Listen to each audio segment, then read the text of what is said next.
start it. 18th. Oh, Yeah. okay. 18th February, 12:52 p.m. The Old Bailey. Defendant's antechamber. What on earth just happened in there?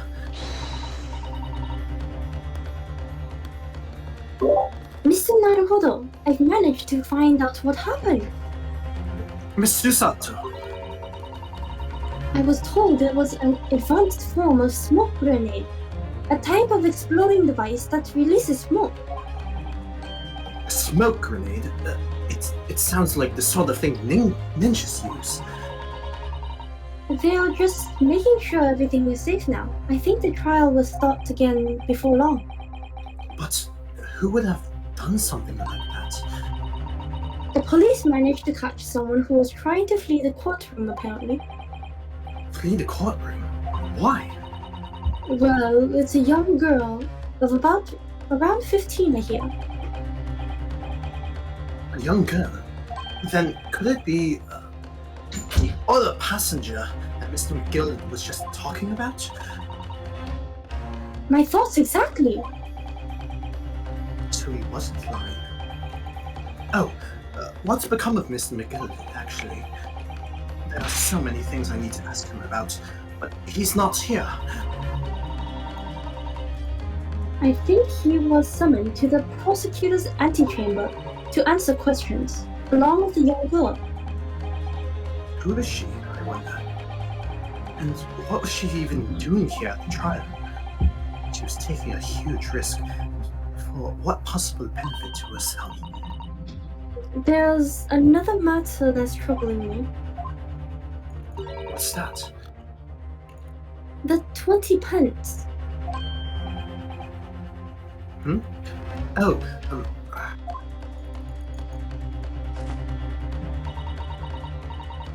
According to the coachman, Mr.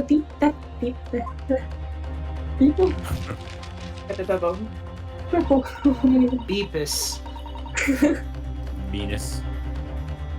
He took 4 passengers that night at the fare of 5 pence each. That comes to a total of 20 pence exactly. but now it seems there were, in fact, 5 passengers. Which means the figures don't seem to add up again. She's right. That is strange. Counsel for the defense, kindly proceed into the courtroom. The trial will commence in 5 minutes. Oh, thank you, officer. We'll go in straight away. Well, whoever she is, I imagine this young girl will be asked to take the stand and testify now. I really can't imagine what she's going to say. It could alter the whole direction of the trial. We'll know soon enough, Mr. Sutter. Yes.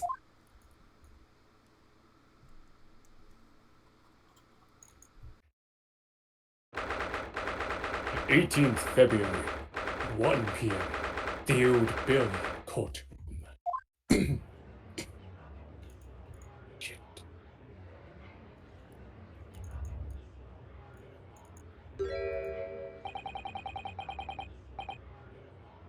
There's the young girl next to Mr. McGill. Look. She must have been the one who caused the disturbance before.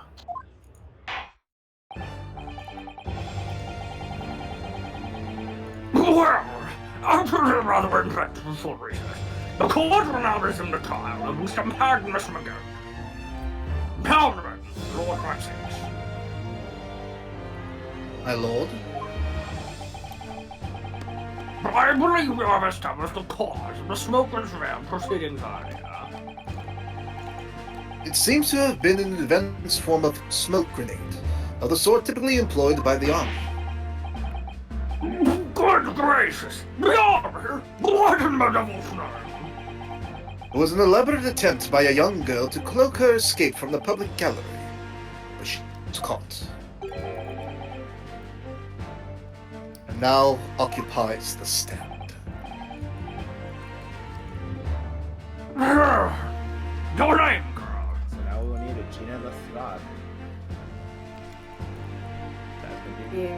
mean, I guess. Yeah, You I can can do it.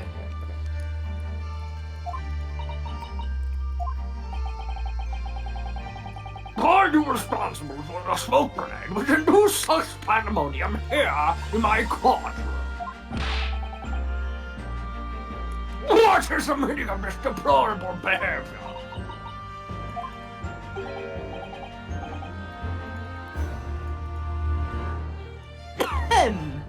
If I may, my lord. Yes, Mr. McKill. I think perhaps I ought to explain here. Why is it that this wee lass was here in the first place, and why she tried to bolt like that? 'Tis all tied up with the events of that night. So it is.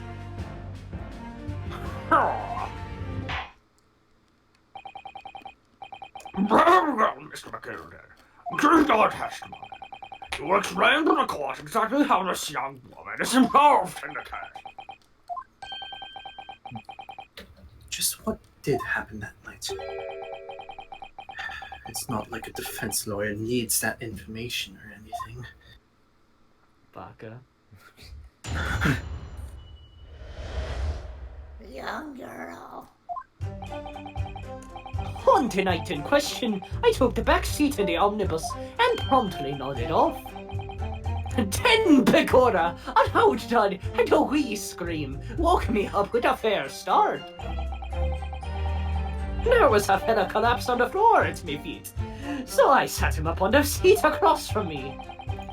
Then I tried to find out where the scream had come from, and bless my soul, what did I find? There was a child in there, all curled up in a ball, hiding her wee self away.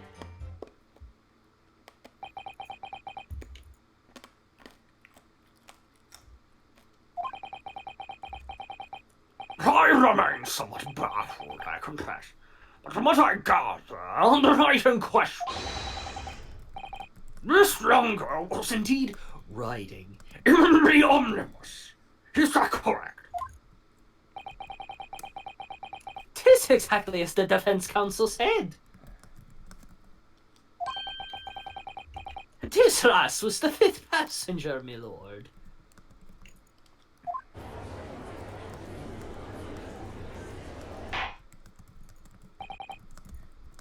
Very well. The defense will now cross-examine the witnesses. Are you ready, counsel? I'm ready. Yes, my lord. Or rather, no. I have no idea where to start. I just love his face here. Uh, And also just the way it just slowly just swivels as well to look at you.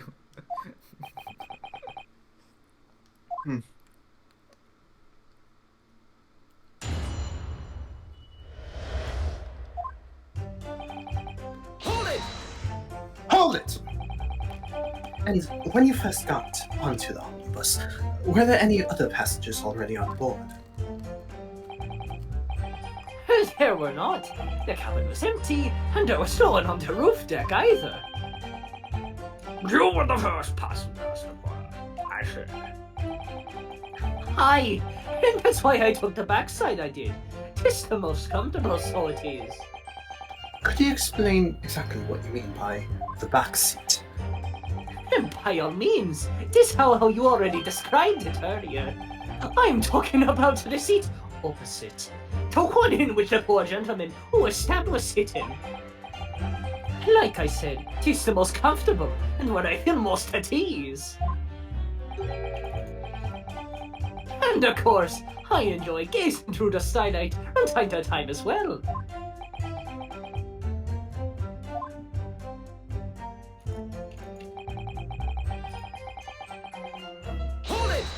Hold it!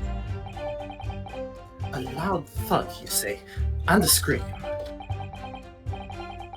Aye, that's right. How can I explain it? 'Twas like the sound of someone falling to the ground. That sort of noise. So you think it was the sound of Mr. Mason falling to the floor having been stabbed? Oh, well now, you'll remember I was asleep at the time, so I wouldn't like to say. And when the sound woke me up and I opened my eyes, there wasn't a sound to be seen in the carriage but the fella on the floor. You didn't see anyone, but at the same moment, you did hear a scream. Ah, from the seat above you on the roof deck, I presume. Not above me, no, my lord. It was from inside the cabin. But I wasn't altogether thinking about the scream. No, I was too stunned by the desperate sight before me eyes. Hold it! Hold it! You sat him up? The victim, you mean? That I did, on the seat across from me, as I said. I could plainly see the poor devil was already gone. And you wouldn't leave a dead man just lying on the floor now, would you? 'Tis common courtesy, so it is. I find that a little hard to believe. Ah, Lord Van Six. Now why would that be? There'll be no references while I'm here. You wait to find a man lying dead at your feet in a carriage. Any normal person would hail the cabin. Any upstanding member of London society, that is. Well now, as you know, I'm something of a special line of business. The business of lending money and exorbitant rates of interest. Unfortunately, my lord, not everyone is thankful for the help I offer them, and some would even see me dead. So I do try, when at all possible, to avoid getting myself in a tangle with trouble. Are you suggesting you were just going to leave the man there? Heavens alive, no! I was always intending to report it, so I was. Only, I had a mind to find out the whys and wherefores then. The whys and wherefores? Right you are.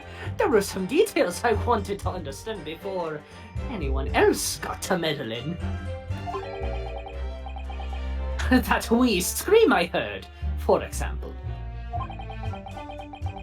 Wouldn't your good self do just the same? Yes. The scream he says he heard at the same time as the thud of the victim collapsing.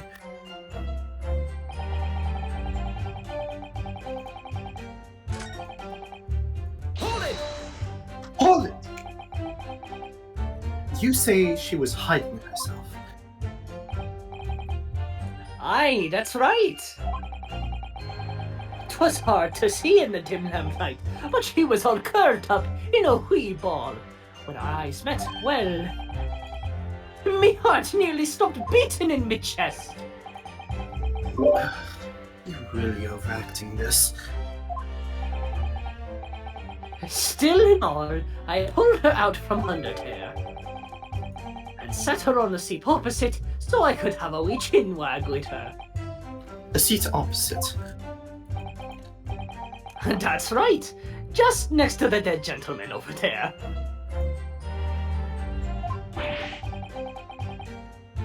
You fat young girl next to a corpse, sir.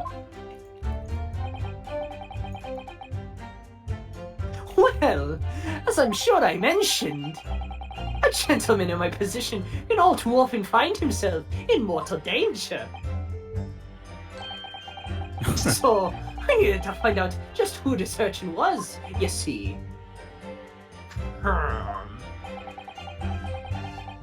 And while I was in the middle of talking with her, I heard another scream.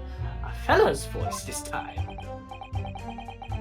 Presumably that scream was Mr. First, who was sitting on the roof deck seats. Right you are again, I would say, sir. Looking down through the skylight, he must have seen this young girl and the gentleman with the knife in his belly. In other words, the previous witnesses did not, in fact, see you at all, Mr. McGill. They believed to be yourself and the victim was in fact Miss Girl and the late Mr. Mason. Hi, my lord. I was, as I think everybody understands now, sat at the back of the carriage out of sight.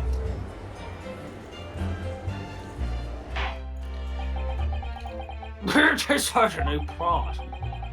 The defendant is somewhat diminutive in stature, and readily confused, perhaps, with this young girl. After that, of course. With a scream from the gentleman over us, the driver realized something was wrong and pulled up the horses. Oh, I'm out of breath. I wonder how you must be feeling, Mr. Naruhodo. Being the defendant's lawyer, and yet finding myself as stunned as everyone else at his testimony, let's just say it's trying. We certainly had precious little time to talk to Mr. McGill before the trial. But we mustn't be dispirited. We must try to learn all the facts we can. When we arrived in London this morning, I didn't see my day panning out like this. Mr. Naruhodo, no grumbling, even in your head. How did you know? She can read minds. Hold it! Hold it! I'm afraid I don't understand. I'm sure you told the court that there was no one else in the carriage except yourself and the victim. So I did, sir, so I did.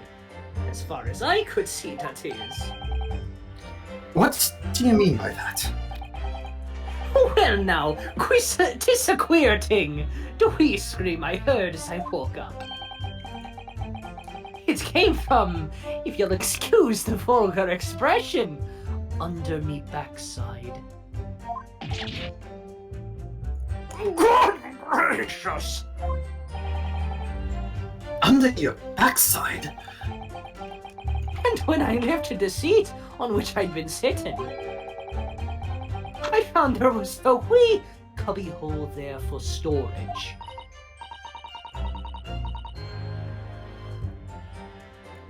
Mr. Naruhodo, we can examine the omnibus ourselves, remember? Yes, of course. The whole bus was submitted as evidence. This would be a very good time to have a thorough look around inside. No. You Here's started a standard Irish you for that. started becoming Irish. Oh gosh. I guess we'll take a look inside the You're omnibus. influencing. He sat on a child! What the heck? Oh goodness. There's blood on the floor too. He fell. The seat has a handle, it seems. What? There's nothing. This is a storage compartment, but there's nothing in here. It's totally empty.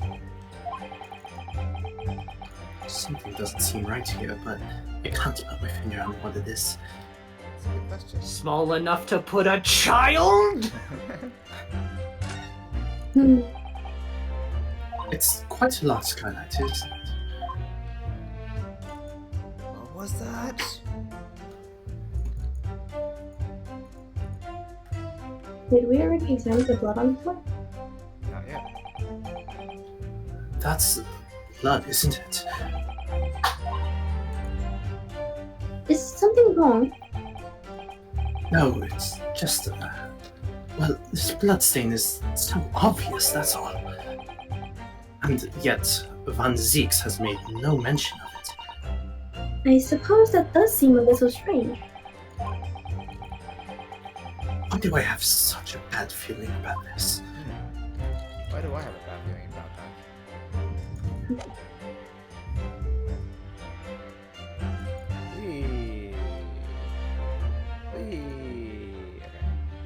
Jamie, did you see the Phoenix Point Omnibus? I don't remember. Yeah, there's a Phoenix Point Omnibus. Hope all we were paying attention.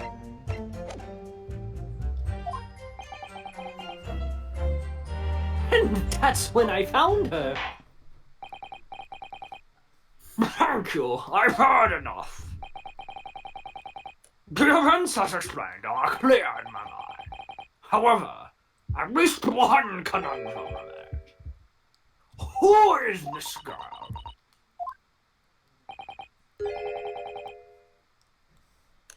Her name is Gina Lestrade, my lord. She's a chancer, earns her crust among large crowds, relieving people of their purses. What's commonly called a pickpocket. Very serious. What? This girl here, a petty thief? Order! Order! Is this true, Miss Lestrade? Miss Lestrade, you'll answer the question! Whoa. How dare you! What is remaining of this? The judge leaps from his seat. I can't believe his beard didn't get pink. Oh! The girl! She's gone! Open your eyes! Oh, I think that's more Gina. Open your eyes. I'm over here. Good gracious! Oh! What was the point of that little sidestep? I also like Gina's theme, so I'm going to increase the volume. I know what you're thinking. Grown-ups are all the same. This dirty little dipper, you'll say, slipped up and got caught in the door. She got herself backed into a corner, so she knifed the gem. Go on. That's what's in your heads, ain't it? Oh, she's so cute. I just want to pinch your cheeks. She's so cute when she's grumpy. No, not at all. This is a court of law. We're here to determine the truth, not cast. He gets plastic. It's like the coffee. Look, knives are repellent. Only dogs use fingers like that. All I need for what I do is his fingers. He said fingers for weapons. I'm a professional, alright? Maybe not in your eyes, but I got pride in what I do.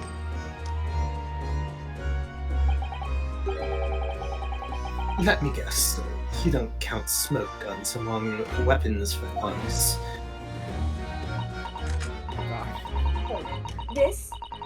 Yeah, this was in the bag I lifted the other day, down where they keep the four-wheel drags. It's nice, isn't it? I like the pink best. Rah! Do not wave that thing in my direction again! So, you admit that you were riding the omnibus on the night in question.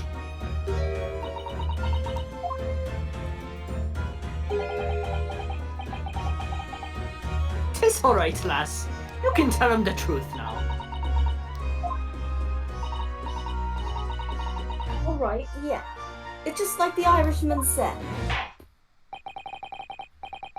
The court accepts this girl, Miss Gina Lestrade, as a valid and significant witness in this case. I thought they were going to say accept this girl into evidence. Same. I know. Just put her in the evidence locker. Just tuck her in. Accordingly, young lady, we will now hear your testimony, if you please. You will tell the court exactly what happened in your omnibus on the night in question. Alright, if I have to.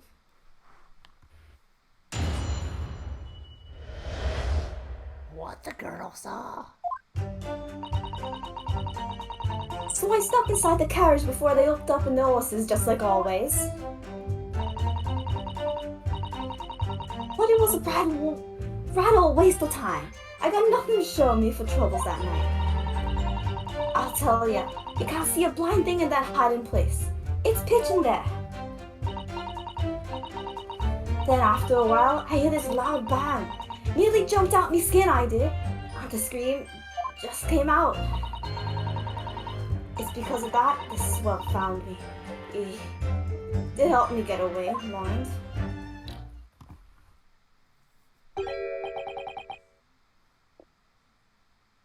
Yes, he let you go. Oh, shit.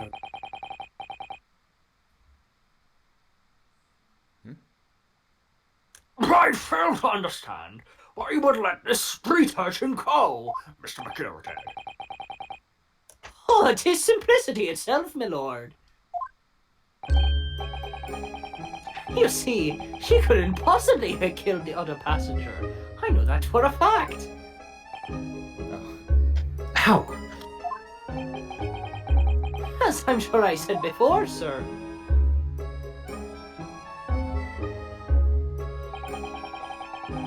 I was sitting right on top of the place where she was hiding herself. Providing a demonstration is called for. Go inside, Gina. Get in the box, Gina. Come in the box. This was where I sat that night. And the cubbyhole of which you have spoken is Underneath. the seat, I presume.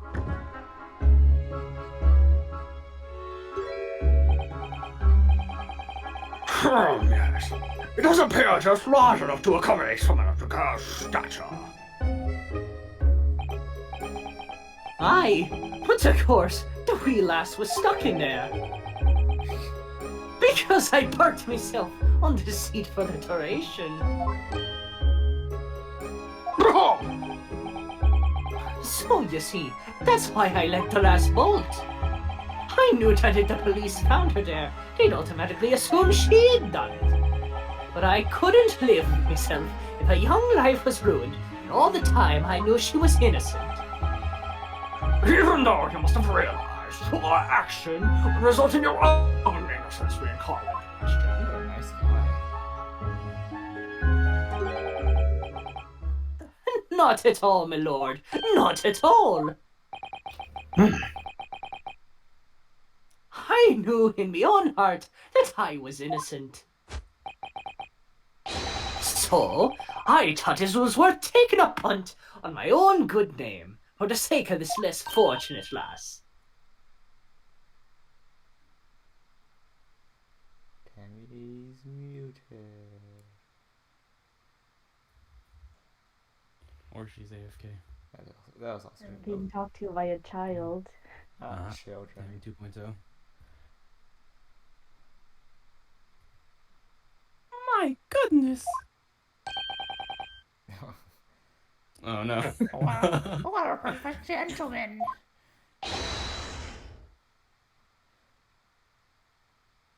My stream's frozen. As is mine. Oh no. My lord. It's still fine. I still see it. Get better internet. Like me.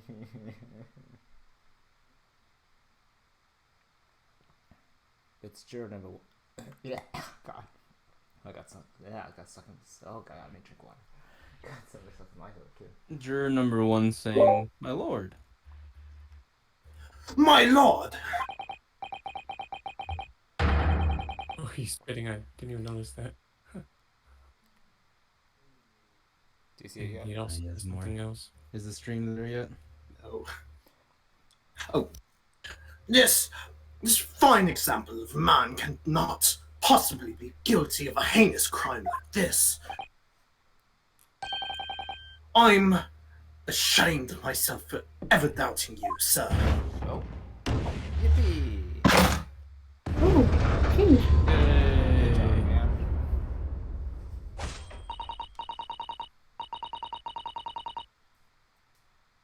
calm, calculated reasoning, one arrives clearly at the truth every time. Yay! Did it! We did it! How I get the feeling it's not over. Same. Oh, saints alive! How did that not set my beard on fire? That fire is pretty close. All 6 members of the jury consensual in leading to a verdict of Not guilty.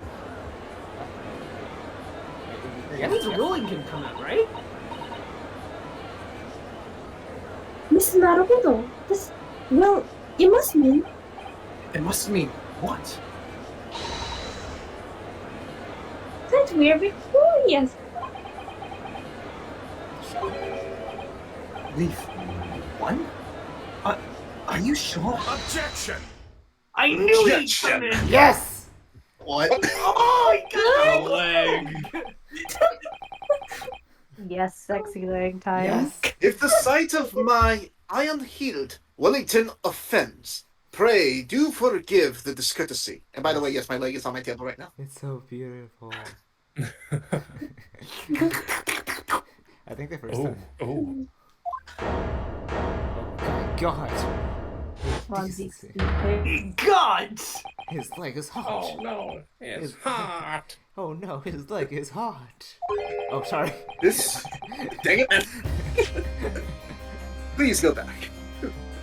This really is a Consummate. This really is a consummate example of the one monumented flaw in the British judicial practices, where evidence and reasoning should be paramount, emotion rules the day. Emotion.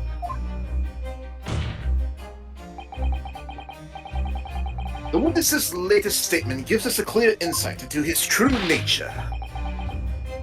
What do you mean his true nature? Do you really think Scotland Yard would have made such a glaring omission? After the incident, the omnibus was comprehensively searched by officers of the police. Obviously, the interior of this cubbyhole, as the witness put it, was included in the investigation.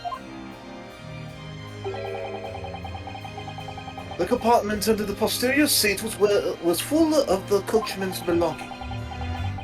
It's noted in black and white here in the police report. Good Lord! The evidence has been tampered with. In order to corroborate... Dang it. In order to corroborate Mr. McGilden's story, someone has unlawfully removed everything from under the seat. What?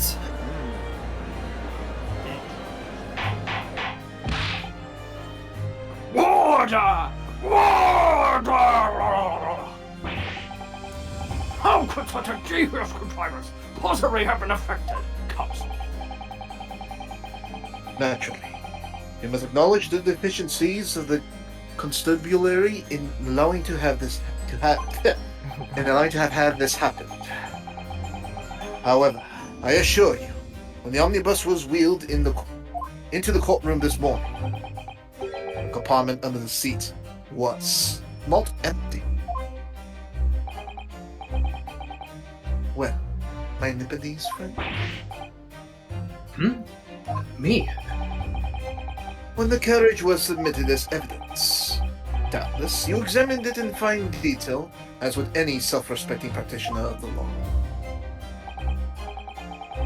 Pray, what did you find the condition of the underseat compartment to be? Oh, to be sure. The young gentleman will be able to clear this up in a jiffy. Sorry. Go ahead. You tell the court now, fella. How this is all an elaborate excuse by the desperate Lord Van Zeeks. Suspicious. Well, Counsel, do you have something to say on this matter? It's like me saying take a close look at the beginning. How am I supposed to answer? What can I say about the state of that little compartment with seats in the omnibus? Was it empty? I don't remember. I remember there was stuff. What does the jury think? There were things inside the compartment, I'm pretty sure. The Yeah, blankets like the and stuff. treasure chest looking. Yeah. Indeed, there was. It wasn't empty. Well, you don't want to incriminate your defendant, do you now? It's all about truth! Am I supposed to lie on the stand? I've got to get the truth. I really don't know if giving this answer is helping my cause as counsel for the defense. But as far as I remember, at least. When I first examined the compartment, I'm fairly certain there were a number of articles inside it. Yes. Are you sure, counsel? Honor be wished!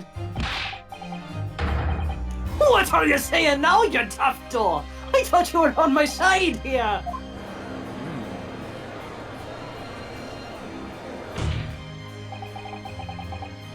What game are you playing? Your task is to defend the man in the stand. Why would you say something to compromise his position?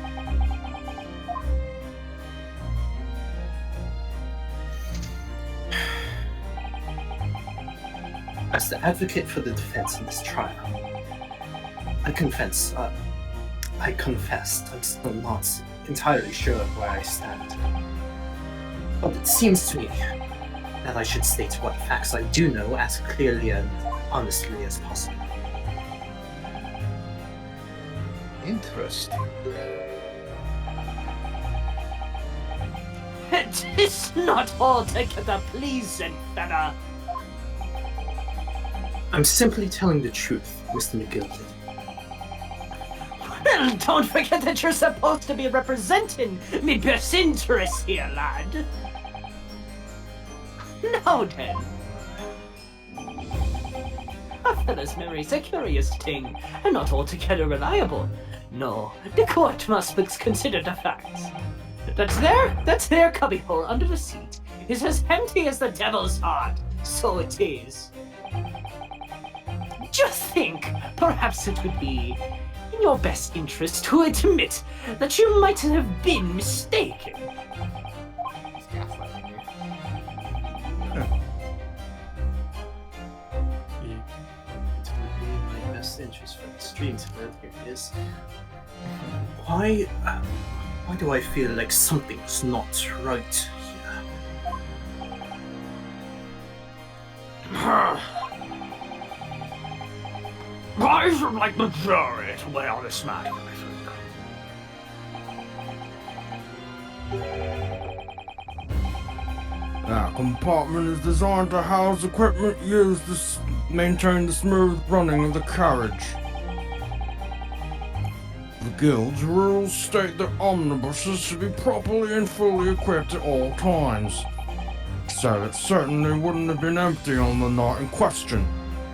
Pepper isn't that irresponsible. Thank you, sir. That money-lending fleecer and the pig-person lion!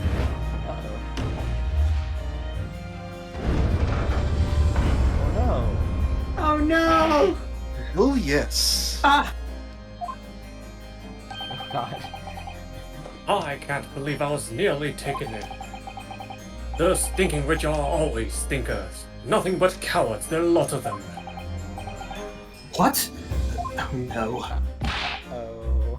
It's a trick. Of course it's a trick. No. Yes, yes, yes, yes, yes, yes. Stinky! Wait, uh-oh. So, I must concur there. Oh no. Here. Joyce. This jury is so fixed. What a fickle jury. Make up your mind! With calm, calculated reasoning, one arrives clearly at the truth every time. Yes, but every time a different truth, it seems.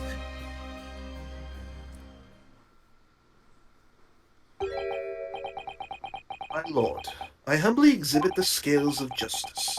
Clearly, a verdict of not guilty at this time would be wholly inappropriate. Thank you, Counsel. Before we proceed any further, there's a matter of the outstanding cross-examination. Counsel to the defense, begin your questioning of the witness, please. Tammy, what did you just send to the chat? Don't look yet. You're not ready. Oh no, oh god. Wait, what? Is Yes. this the origin story for Farquonka? Oh no! Oh no! Person put edited and post on YouTube. Yes, this is gonna be a thumbnail for sure. You're not. I'll put that as the thumbnail for this episode. Just Oh no context. no! Oh, that's great. Oh my gosh. I just could rewind. Yes. Oh god, sorry. Yes, my lord. What just happened? The whole balance of the trial just shifted almost beyond recognition. Farquonka's involved. The Farquonka.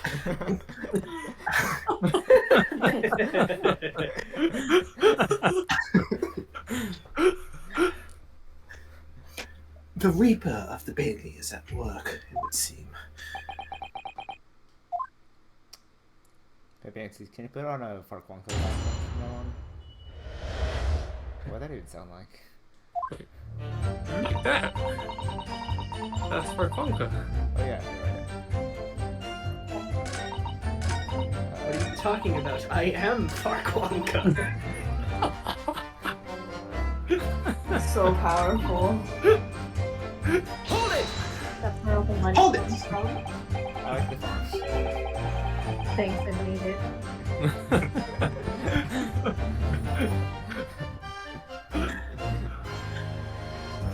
When you say a loud bang, do you mean the noise of someone falling to the floor?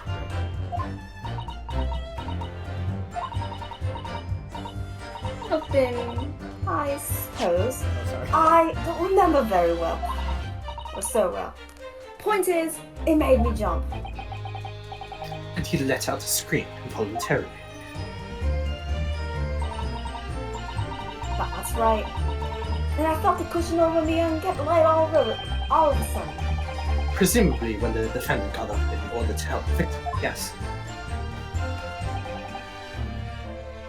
Or not. It could equally have been the moment the accused stood in order to stab his victim, could it not? Farquonka, do you see what happened at that gruesome moment?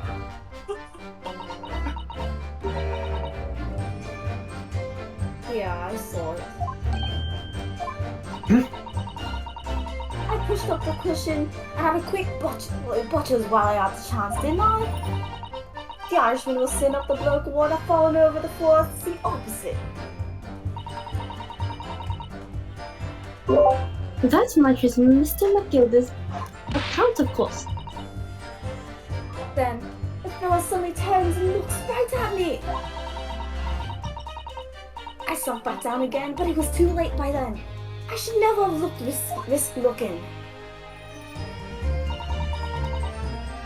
Hold it! Halt! And when Mr. McGilda discovered you, he pulled you out from your hiding place. What scared stiff I was. He dragged me out and sat me down on the seam log. Next to the victim, Mr. Mason. Yeah, the bloke had a knife in his guts. He was still bleeding. Then the carriage lurked a bit, and he ended up folding onto me. Oh, how awful. Both my hands got covered in blood. It made me feel sick as a dog. Both her hands covered in blood. That must be what the rooftop passengers saw. After that, I believe you talked with Mr. McGilda for a while. Is that correct?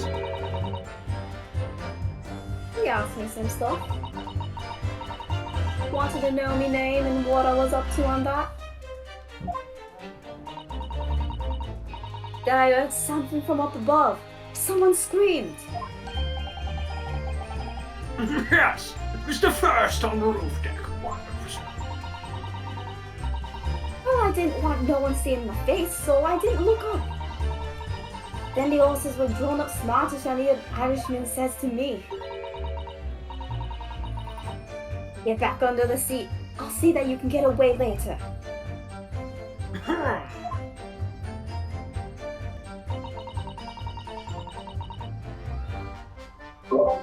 All 6 members of the jury had decided the defendant was innocent. For one brief shining moment, yes. It's clear that they are all still very unsure.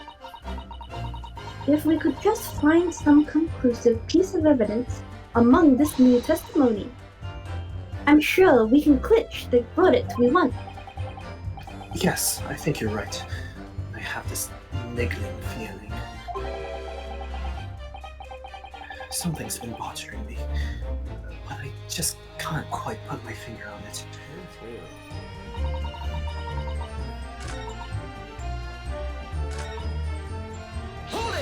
Hold it! So you couldn't see out into the cabinet on Now I got. Most days I can push the cushion up with me head and look out the crack.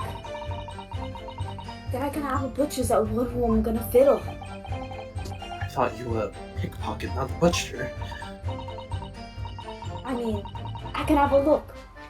The seat I get under ain't plush as the other one, see?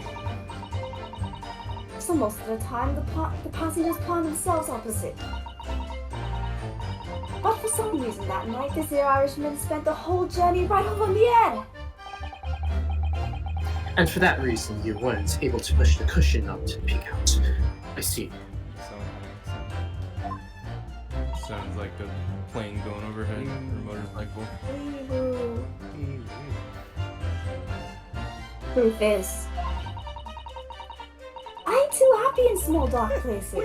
Feels too much like being thrown in the clink. Oh. Excuse me. Excuse me. Wait, is that Mr. Gilligan? Alright, Phil, what do you want to add? Well, no. Oh, well, now. Is something wrong, Mr. Gilligan? Oh, I do apologize. Was something the matter, counsel? I'm just wondering if Miss Lestrade's last comment made something occur to you, perhaps. You seem to be thinking something to yourself. Oh, no. 'Twas nothing important. I was feeling bad for the poor lass's own. I remember feeling desperate myself as a young lad to shut up in the dark. 'Twas terrifying, so it was. I see. Yes, I'm sure we can all sympathize. We're still scared of the dark now. I wonder why.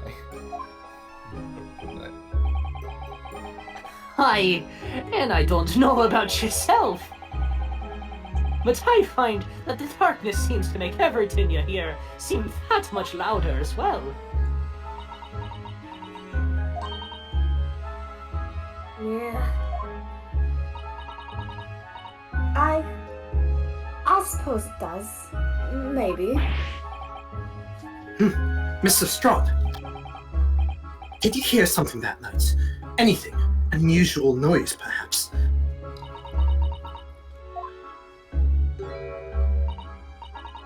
Nah, not really. All I could hear was the Irishman snoring. Bitch hammers! There's no need to tell the whole world of me foibles, you little scamp. What a pity. If only Miss Lestrade... Wait, Lestrade? Lestrade had heard something, it might have given us a vital new clue. Yes. What should we make of that last statement of hers? My lord! I believe the statement just made by the witness is profoundly important. Profoundly important? But all she said was that she heard nothing. Yes, which is the profoundly important point. I'm almost sure of it. I'm almost certain I don't understand the inner workings of your Eastern Mind Council. Nevertheless, Miss Gina Lestrade, you will supplement your former testimony by repeating that last statement. What? Supplement? What are you on about? Don't give me all your fancy talk. I know what you're trying to do. Well, it won't work on me. I just want to squish your cheeks. That's right. Insult the judge. Always a good move.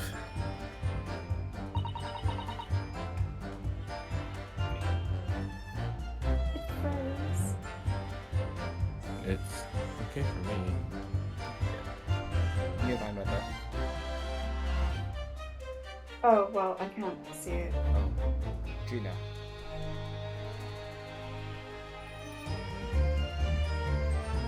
I was trying my ears to work out what's going on. I couldn't hear what's doing. Hold it!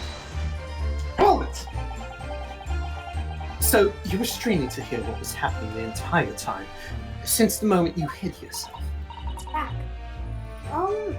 Not exactly, no. Sorry. Well, there was no one in the cabin to start with. I could just push the cushion up and have a butcher's to see what was what. But then, when I saw this swell getting on, I got my head down so he didn't notice me.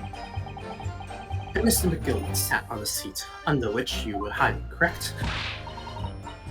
Yeah! Would you have Adam and Eve, eh? What a mug! So then all I could do was listen. I was waiting to jump out of there as soon as I heard him leave, see? But would he? Not likely! Even though we stopped here and there, I never heard the door open. So I just had to stay put and listen to him driving his pigs to the market, snoring like an old dog he was. Are there any conclusions we can draw from that, I wonder? Mr. Lestrade, what you have just told the court is clearly at odds with the facts. At odds? Are you sure, man? Absolutely. It seems my learned Nipponese friend is not as dull-witted as I feared. So Van Seeks realized it too.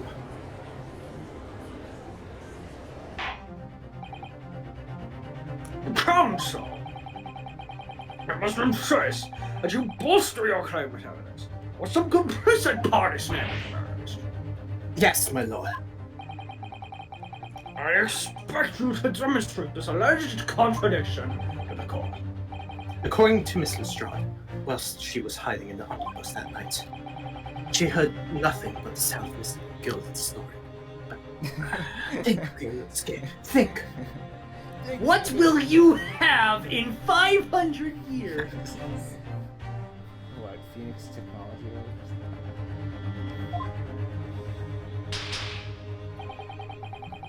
Wait, you hold down the push to talk button while I get the double slap. Oh. There's something else she should have heard. Forget about it! Forget about it. Very well, my lord. Allow me to elaborate. On a particular sound that Miss Lestrade could not have failed to hear on the night in question. The sound very clearly explained by the presence of the following person. Take that! Take that! Christ fire, Mason! Yes, my lord. The sound that Miss Lestrade cannot have failed to hear. It's that of the victim, Mr. Mason, boarding the omnibus. Huh? Order! Order! Explain your reasoning, Counsel. Please. Mr. Strahd, allow me to confirm something.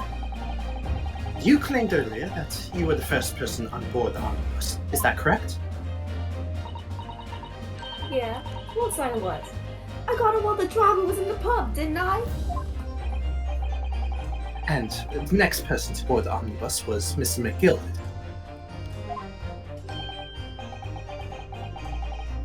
That it was. Not a soul was in the cabin when I climbed aboard. At least, not in plain sight.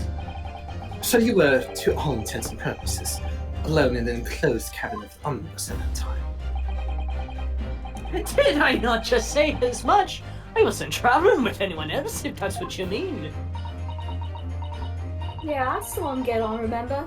Through the crack under the seat cushion. He was on his own for sure. And from what we've heard, the carriage made a number of stops after that on its onward journey, during which time did you not hear the door opening or closing at all? Nah, I never heard it. It's exactly what I was listening for, wasn't it? Waiting for this swell to leave. In which case, when and how did the victim end up in the carriage? We know that the victim collapsed inside the enclosed cabin of the omnibus. Therefore, Mrs. Strahd's statement about what she did or did not hear is at odds with the facts.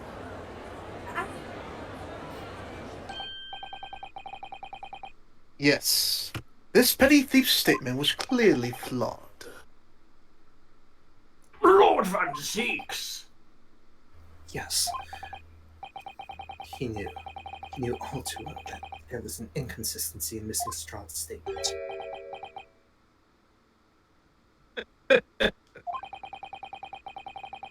It would seem words of thanks are in order for my learned friend. What are you talking about? You have demonstrated matters impeccably. This witness and her colorful statements are entirely unreliable. Her words are convenient untruths, nothing more.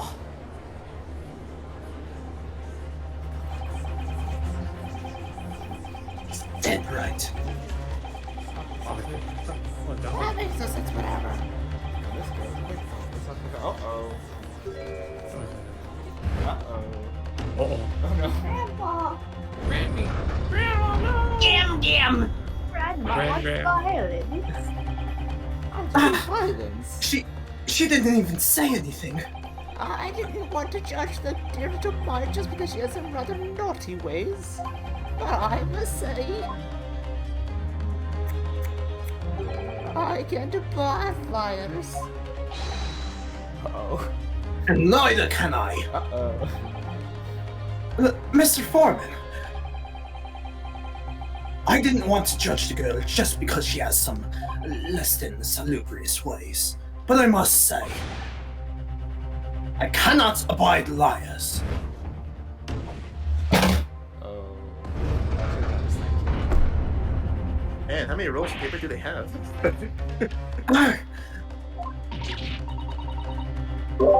Mr. Naruhodo, that's 5 jury members leaning towards guilty. Where are you getting these chalices? Well, your consideration for others is refreshing, my Nipponese friend. The considerable troubles you have spared.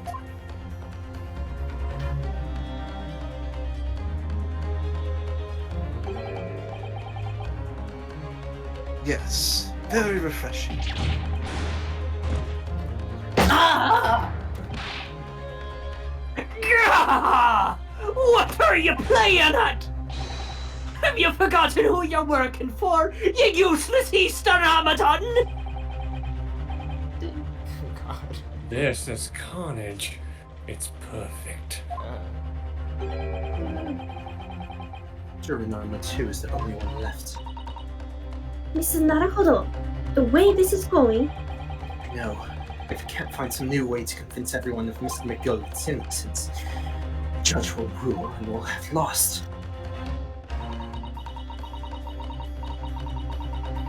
I very much wanted to believe the words of London's most respected gentleman, but those of us in service know we must accept hard truths. Hold it! Hold it!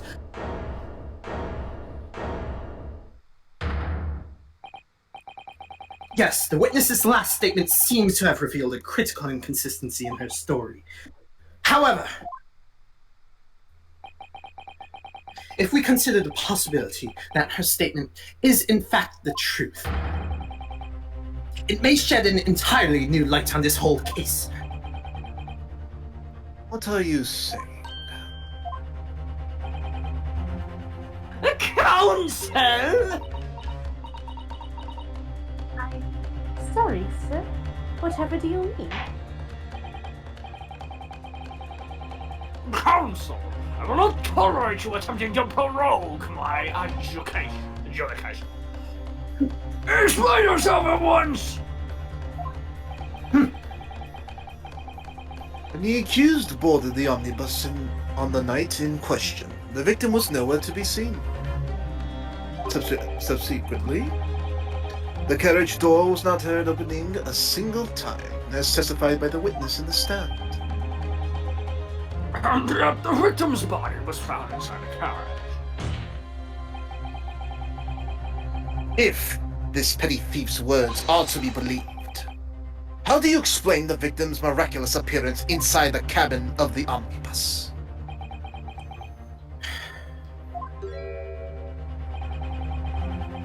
There's only one way to explain how the victim came to be inside the carriage. Obviously, the victim must have been placed in the carriage after he was killed. Objection! Tell me, my learned friend, what was the function of that obviously in your last sentence? Well said, Lord Fancies. The obvious is troubling me also. No. That's really not the point. The point is that the victim must have been moved into the carriage afterwards. Then answer me this. How could a cadaver have been placed inside a moving omnibus? Cadaver. Cadaver. Well, obviously. We shall have to penalize the defense heavily for this irrelevant rambling. Uh-oh. Oopsies. Sorry. I must learn to ramble more relevantly. The penalty is evidently not heavy enough, judging from those Nipponese eyes, so I ask you again. If this petty thief... Let my brain actually think this time. No.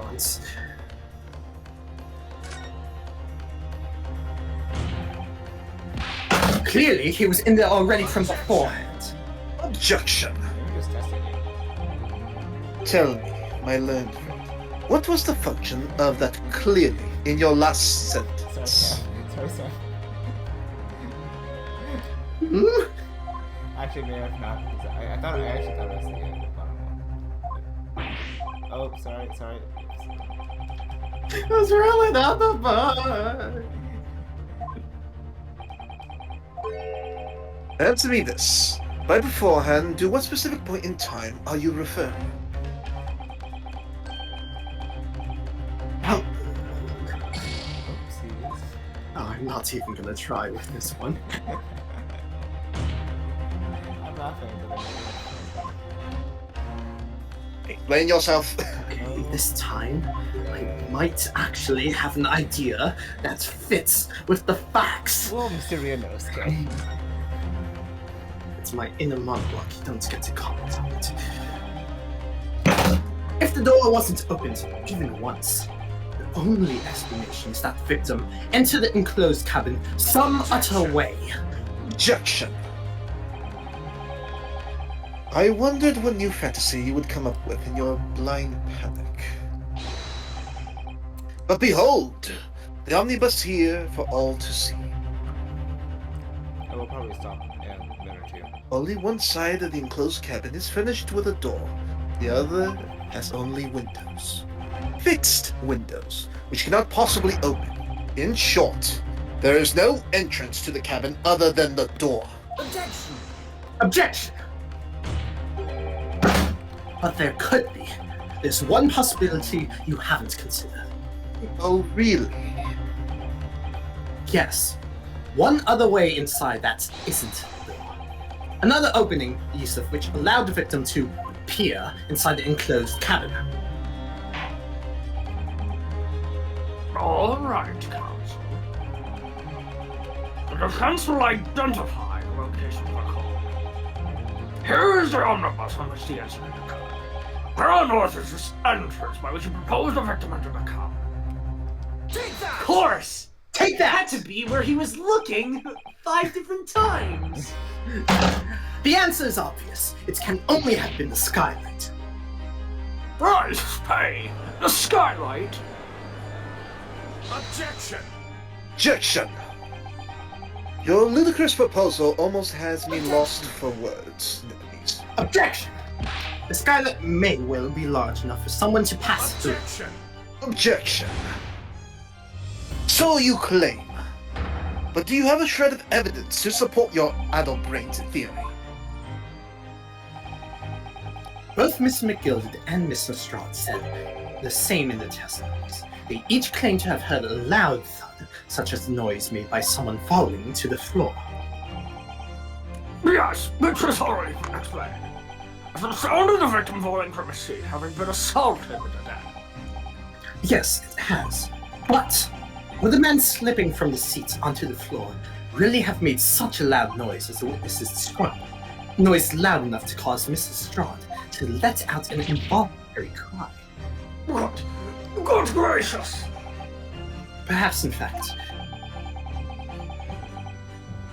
that was the moment that the victim made his entrance into the cabin. No, let me rephrase that. The victim didn't enter the cabin as such. He fell into it. Objection! Objection. You're now suggesting that the victim fell from the skylight into the cabin? That's simply impossible. How can you be so sure? Because if the victim had fallen inside through the skylight, as you say, the passengers on the roof deck would have seen it happen. And yet, not one person made mention of such events in their testimony. Well, yes, that's true, but... Hold it!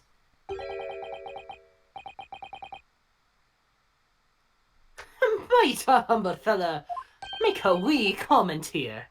Mr. McGilded,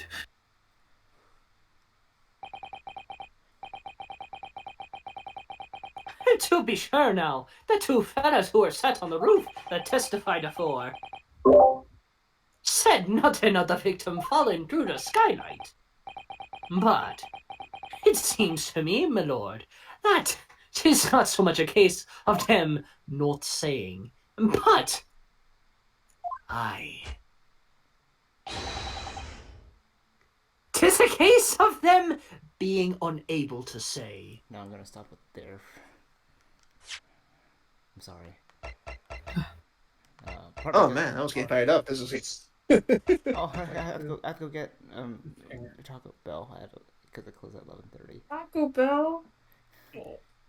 I need my new At pants. 11 o'clock at night? Well, I haven't had my food. Oh boy, Taco Bell! I mean, I'm not really in a position to claim. I've had Denny's at 2 a.m. before, so... What? breakfast all day. I guess. Yeah, I got a breakfast